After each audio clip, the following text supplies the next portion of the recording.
अच्छे बच्चे कैसे बैठेंगे बेटा? 2000 माइनस का 2197, इसका आपको घनमूल ज्ञात करना है।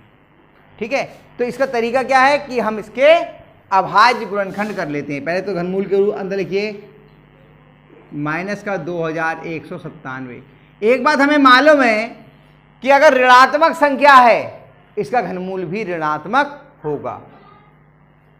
जैसे ऋणात्मक संख्या का घन ऋणात्मक होता है, वर्ग चाहे धनात्मक संख्या हो या ऋणात्मक, उसका हमेशा धनात्मक होता है क्योंकि घात सम हो गई। यहाँ घात विषम है इसलिए घनमूल इसका कैसा आएगा? ऋणात्मक। माइनस तो पहले लिख दीजिए। अब इसका हम घनमूल हमें चेक करना है, तो तरीका क्या है? वो अभाज्य गुणनखंड करते हैं। रफ में हम अभाज्य गुणनखंड इसके कर लीजिए 2197 के। क्या 2197 2 से विभाज्य है? क्या 2 का कितने से देखते हैं? 3 से। 3 से विभाज्यता का नियम क्या है? इन सबको जोड़ लीजिए। कितना वो? 2 और 1 3 और 9 12, 12 और 7 19। 3 के पहाड़े में आता है? 3 से भी नहीं कटेगा। फिर कितने से देखते हैं? 5 नहीं, अभाज्य संख्याओं से देखेंगे ना। 5 से। कितने से देखते हैं? 5 से देखने के लिए इकाई के स्थान पे क्या आना चाहिए? 0 या 5। यहाँ पे 7 है, 5 से विभाज्य नहीं होगा। फिर कितने से देखते हैं? 7 से। और 7 के लिए मैंने कहा जो नियम है वो नहीं लगाना है, 7 से भाग करके देख लीजिए, आसान हो जाएगा। 7 से भाग करते हैं। चलिए 2197 को 7 तियां 21 घटाया 0 0 9 उतार लिया। 7 एकम कितने बचे? 2। अगला अंक उतार लिया 7। 7 चौक 28, ज़्यादा हो जाएगा। 7 तियां 21 कितने? 6। ये नहीं है, 7 से भी विभाज्य नहीं। 7 के बाद कितने से देखते हैं? 11 से, क्योंकि 9 और 10 दोनों ही 8 9 10 तीनों ही भाज्य हैं। 11 से देखने का नियम क्या है? एक छोड़ के एक संख्या को जोड़ लीजिए। 9 और 2 जोड़े कितने हुए? और 1 और 7 जोड़े कितने हुए? 11 हुआ और 8 हुआ। इन दोनों का अंतर, इसमें से इसको घटाइए, कितना आया? 3। अगर ये संख्या 0 हो या 11 के पहाड़े में आती हो तब तो ये 11 से कटेगा, नहीं तो 11 से भी नहीं कटेगा। अब 11 के बाद अगली संख्या कितनी होती है? 13 है। कितनी होती है? 13। अब 13 से भी हमने कहा अब आगे नियम नहीं लगाने, आगे हम भाग कर करके देखेंगे। 13 से भाग करते हैं, यहां कर लेते हैं। चलिए 2197 को 13 एकम घटाओ, यहाँ 1 रही, 11 हो गई, 11 में से 3 क्या? 8 9। 13 पंजे 65, 13 छक 78, 13 सत्ते 91, ज्यादा हो गया। कितने बार जाएंगे? 13 छक 1 घटाया तो अगला अंक उतार लो। यहाँ पे 9 उतरा था, 7 कितना आया? 13 निम्मा 117। 13 से कट गया, कितने बार गए? 169। फिर देखो 13 से क्या कटता है ये, क्योंकि 13 से कम अब चेक करने की आवश्यकता नहीं है, क्योंकि एक बार अगर उससे विभाज्य नहीं हुआ तो नहीं होगा। अब 13 से फिर से देखते हैं 169 को भाग करके। 13 एकम घटाया 3 बचा, 0 बचा 9। 13 तियां 39 हो गया, आ गया। 13 से 13 बार गया और 13 से फिर 1 बार गया, हो गया। कितना आ गया? माइनस का, बल्कि घनमूल के अंदर ही लिख दो अभी तो, माइनस का 13 है गुणा माइनस का 13 है गुणा माइनस का 13 बराबर माइनस का 13। आया समझ में? इस तरह से आप इन सारे सवालों को कर लेना। और सवाल मैं आपको नहीं करवा रहा हूं, 2 दिन से लगातार आप लोगों को यही करवाने का अभ्यास करवा रहा था, मैंने एक और करके दिखा दिया आपको। अब मैं सीधे 5वां सवाल कर रहा हूं। 5वां सवाल क्या है? ये कह रहे हैं 2,81,816 में 216 में किस लघुत्तम पूर्ण संख्या का भाग दें कि भागफल पूर्ण घन हो जाए। यानी इसके अभाज्य गुणनखंड कर लीजिए और जितने अतिरिक्त हों जोड़े के अलावा, 3 के सेट के अलावा जितने हों उतने से ही तो भाग कर दें, यही तो नियम होता है। तो कितना 2,81,216, 2,81,216 तरीका भैया इसके अभाज्य गुणनखंड कर लिए जाए। ठीक, हम लोग रफ में करने का प्रयास करते हैं। ठीक है, यहाँ करते हैं। और आप लोग एक चीज और समझिए, जितना ज्यादा प्रयास करेंगे, जितना ज्यादा अभ्यास करेंगे, उतना ही आपको ये चीजें करनी आ जाएंगी, उतना ही आप जल्दी कर लेंगे, अन्यथा आपको समय बहुत लगेगा। सवाल आने के साथ साथ आपको इसकी गति भी थोड़ी सी बढ़ानी पड़ेगी, तब होगा काम। पहले देखिए, क्या 2 से विभाज्य है? क्यों?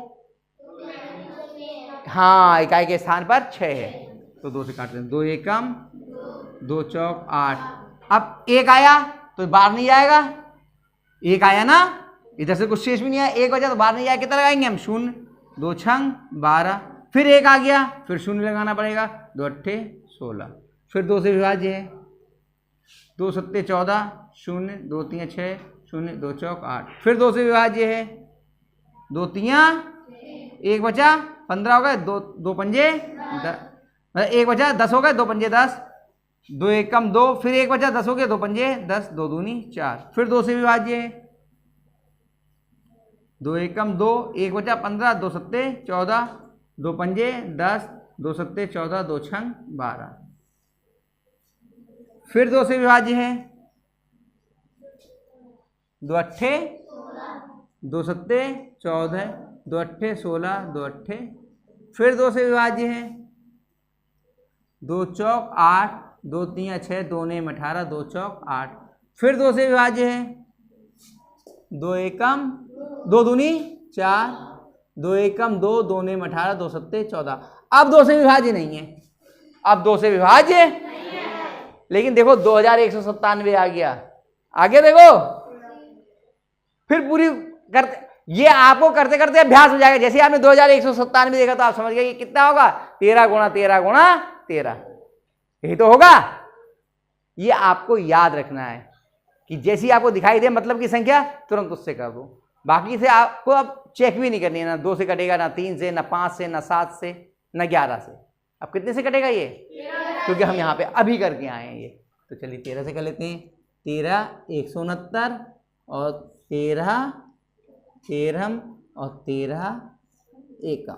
अब जो ये आया है इसको यहाँ पे अभाज्य गुणनखंड के रूप में लिख दीजिए।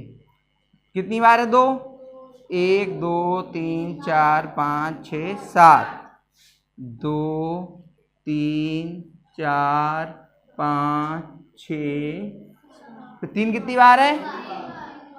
13 है, 3 बार। 13 गुणा 13 गुणा 13। अब पहले 3 3, क्योंकि घन वाला मामला है, घन मूल का देखना है, तो हम कितने कितने के सेट बनाएंगे? 3 3 के। वर्गमूल में हम कितने के बनाते थे? 2 2 के। 3 3 के सेट बना दिए। एक सेट ये रहा, एक सेट ये रहा। एक से अंकों का या एक सी संख्याओं का बनाते हैं, ये नहीं कि 2 को 13 में घुसा दो। अब इसमें कौन बचा बिना जिसका सेट नहीं हुआ पूरा? 2। तो भाग करने को कहें तो 2 से कर दें, और अगर हम इसी में पूछते कि कितने से गुणा कर दें तो कितने 2 कम है? 2 बार 2 कम है, यानी 2 दूनी 4। आपसे कहता कितने से गुणा करें तो कितने से गुणा करते हैं हम? 4 से। 2 गुणा 2 से। और भाग कितने से करना पड़ेगा? 2 से। 2 से भाग करेंगे, 2 से 2 कट जाएगा। समझे? यानी गुणा करनी पड़ती है कि कितने कम हो रहे हैं सेट पूरे करने में, और भाग कितने से करना पड़ता है? जितने अतिरिक्त हैं। तो क्या लिखेंगे? 2 से भाग करने पर संख्या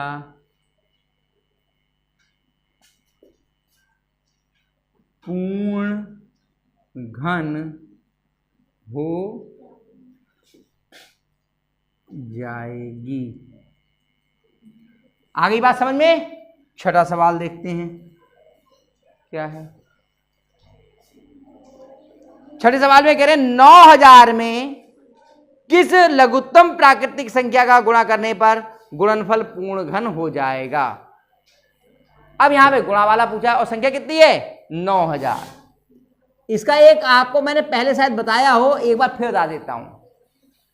किसी भी संख्या के अंत में जितने शून्य होते हैं उतनी बार 2 और उतने ही 5 से आप गुणा कर दो तो उतने के अभाज्य गुणनखंड हो जाते हैं। यानी ये तीनों हट जाएंगे, आपको 3 जीरो हैं तो 3 बार 2 और 3 बार 5, यानी कि अगर इसके हमें अभाज्य गुणनखंड करने हैं तो 2 गुणा 2 गुणा 2 गुणा 5 गुणा 5 गुणा 5, ये तो अपने आप लिख दो। अब बाकी कितना बचा? 9, केवल 9 के अभाज्य गुणनखंड लिख दो, ये अभाज्य गुणनखंड आपके पूरे हो गए। अंत में जितने शून्य होते हैं उतनी बार 2 और उतनी बार 5 आता है। मैं यहां पर कर रहा हूं, पूरा आपको दिखाऊंगा, आपको वहां पर चेक कर दूंगा। अब वैसे 9 बचा, 9 के क्या आएंगे? 3 गुणा 3, यानी इसके अभाज्य गुणनखंड ये आपके पूरे हो गए। लेकिन मैं फिर भी आपको करके दिखा दे रहा हूं पूरे, कि हमारा कहीं गलत तो नहीं है, एक बार चेक कर लेते हैं हम लोग। देखो जवानी कर दिए 9000 के अभाज्य गुणनखंड, हमें करने की भी आवश्यकता नहीं हुई। मैथ में ये थोड़ी सी ट्रिक जो होती हैं, तरीके, ये हमें मालूम होनी चाहिए। फिर सुन लीजिए, अंत में जितने शून्य हैं उतनी बार 2 और उतनी बार 5 लिख लीजिए, और जो बाकी संख्या बची है उसके अभाज्य गुणनखंड करके उसके आगे लिख लीजिए। अब देखिए 9000 है, मैं पूरे के करके दिखा रहा हूं आपको, ताकि आपकी समझ में आ जाए कि कहीं कुछ गलत तो नहीं बताया मैंने आपको। देखिए 2 से 2 दूनी 2 चौक 8, 2 पंजे 10, 0 0, फिर 2 से 2 तियां वो 2 एकम 2, 2 दूनी 4, 2 दूनी 4, 2 पंजे 10, 0, फिर 2 से 2 एकम 2, 2 एकम 2, 2 दूनी 4, 2 पंजे 10, 2 से कटना बंद हो गया। अब देखिए 3 से, देखिए 1 और 1 2, 2 4, 4 5 9, 3 से कट जाएगा, 3 तियां 9, 2 बचा 22 हो गया, 3 सत्ते 21, 1 बचा 15, 3 पंजे 15, फिर 3 से कट रहा है, 3 एकम 3, 3 दूनी 6, 3 पंजे 15। अब 3 से कटना बंद, 5 से शुरू, 5 दूनी 10, पचम 25, पचम और 5 एकम, देखिए 3 बार 5 आया, ये लिखा है 3 बार 5 लिखा है, 3 बार 2 आया, ये लिखा है 3 बार 2, और 2 बार 3 आया, ये लिखा है 2 बार 3 आ गया। ये तरीका होता है। अब लेकिन प्रश्न क्या है, इसमें कितने से गुणा करें कि पूर्ण घन हो जाए? तो सबसे पहले क्या करेंगे, 3 3 के सेट बनाएंगे। तो देखो एक तो 2 का सेट बन गया ये, और एक 5 का सेट बन गया ये। किसका सेट नहीं बना? तो कितने से गुणा करनी पड़ेगी? कितने 3 कम है? तो 3 से गुणा कर दें, 3 से गुणा करने पर पूर्ण घन हो जाएगी। और भाग करने को कहें तो कितने से भाग करना पड़ेगा? 3 से भाग करना पड़ेगा। इन दोनों की गुणा करो आपस में, गुणा है ना, कितने?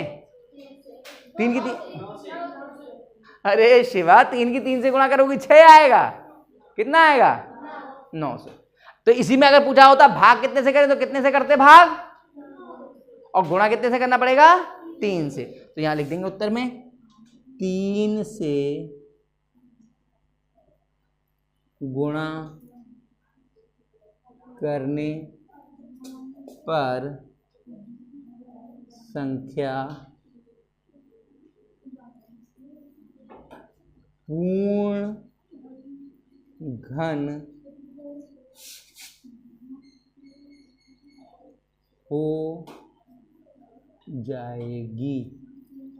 ठीक है, ये सवाल मैंने आपको बता दिए। आगे के पहले ये उतार लो और इसको समझ लो, फिर आगे के सवाल करा देंगे।